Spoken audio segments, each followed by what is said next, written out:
42 days after other drivers pulled Niki Lauda from a burning Ferrari, he returned to Formula One and climbed back into a racing car. His burns had not healed. There were bandages beneath his helmet, and some of his wounds were still open. Doctors had once feared that he might die. Now he was sitting on the starting grid of the Italian Grand Prix. Niki Lauda was about to race again. Welcome to Exceptional Humans, the human stories behind extraordinary lives. To understand how he returned so quickly, we need to start at the beginning of the 1976 season. Formula One does not decide its champion in a single race. Drivers compete in a series of Grand Prix races across the season. They earn points from each result, and the driver with the most points becomes world champion. The 1976 season had 16 races. Niki Lauda entered the year as the defending champion. He drove for Ferrari and approached racing like an engineer. He studied how the car behaved, worked closely with the team, and searched for small improvements in every corner. He was also very direct. People did not always enjoy hearing what he had to say, but they respected his knowledge of the car. Lauda dominated the first half of the season. He won 5 of the first 9 Grand Prix races and built a large lead in the championship standings. His main rival was James Hunt, a British driver racing for McLaren. Hunt was aggressive and charismatic. Lauda was controlled and analytical. Their personalities looked completely different, but they respected each other and had known each other before they became championship rivals. The 10th race of the season was the German Grand Prix at the Nürburgring. The race used the Nürburgring's northern circuit, a track more than 20 kilometers long through the forests and mountains of western Germany. It was fast, narrow, and rough. Drivers went over blind hills and into corners with almost no room for error.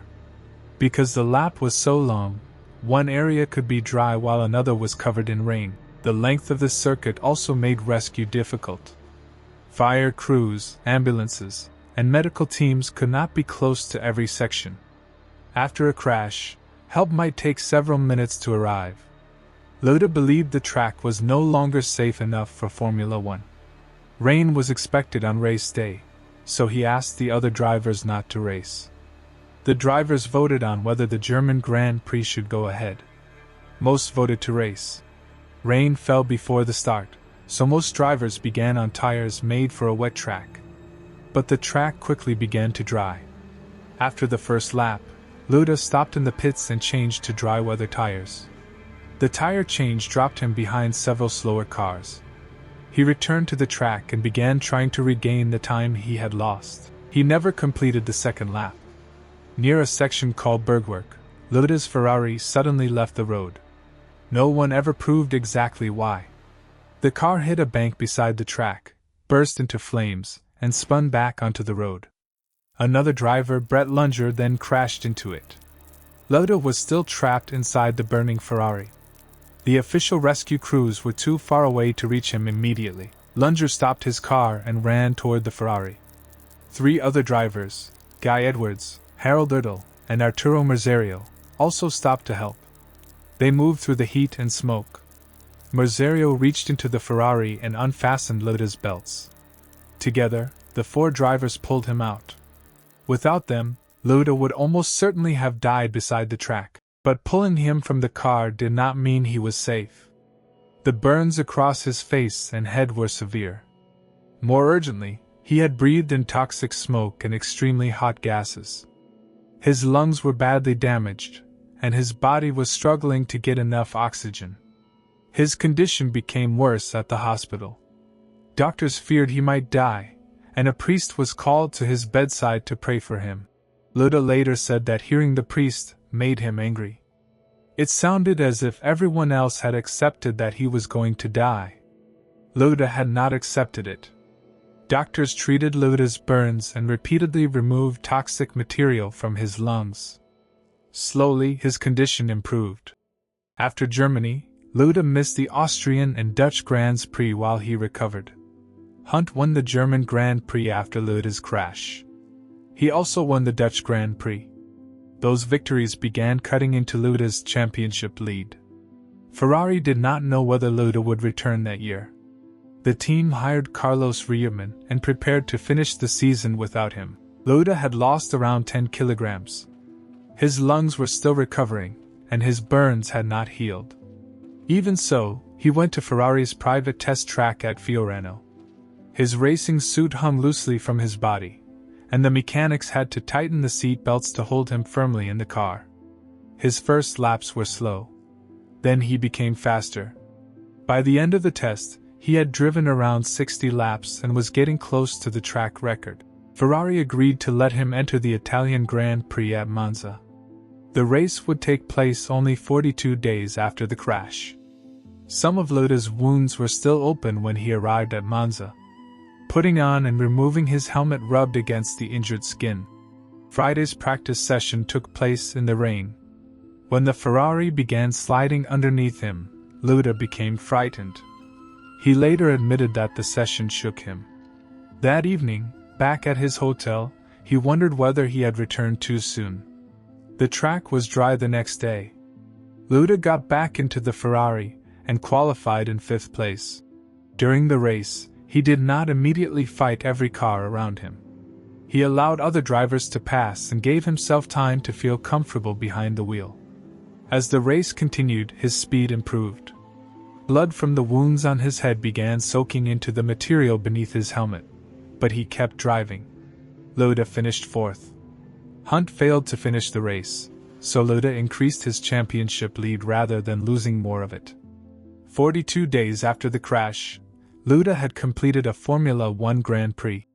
3 races remained after Monza, Canada, the United States Grand Prix at Watkins Glen, and the Japanese Grand Prix at Fuji. Hunt won in Canada and the United States. Lauda finished 8th in Canada, which earned no points, and 3rd at Watkins Glen, which earned 4. Those results reduced Lauda's championship lead to 3 points before the final race in Japan.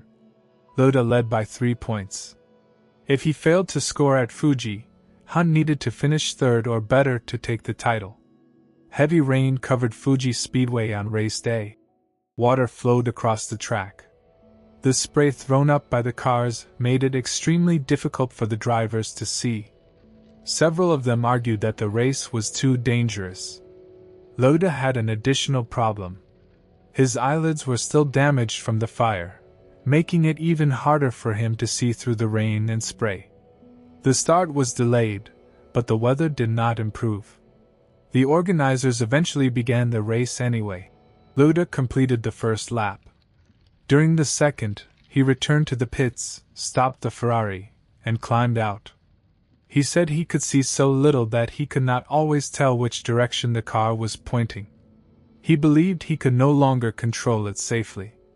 Lauda knew that stopping would probably cost him the world championship. He stopped anyway. James Hunt continued racing. With Lauda out, Hunt needed to finish at least 3rd to become world champion. Late in the race, a tire puncture forced Hunt to stop in the pits. He returned to the track outside the position he needed and had to fight his way forward. Hunt recovered to finish 3rd. That gave him 4 points, exactly enough to pass Lauda in the final standings. James Hunt became the 1976 Formula One world champion with 69 points. Niki Lauda finished with 68.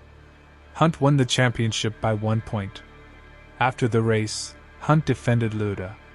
He said the race should never have started in such dangerous conditions. Some newspapers still questioned Lauda's courage, and Ferrari questioned his commitment to the team. Lauda's explanation remained simple. At Monza, he believed he could control the car, so he raced. At Fuji, he believed he could not control it safely, so he stopped. If you value clear documentaries about the people behind extraordinary events, subscribe to Exceptional Humans, and tell us whose story we should explore next. Lauda became Formula One world champion again the following year. In 1984, after retiring and later returning to racing, he won a 3rd championship by half a point. But 1976 became the season many people remembered most. At Monza, Lauda decided the crash would not stop him from racing. At Fuji, he decided the championship would not force him to continue, In both races, Lauda decided for himself whether he could control the car safely.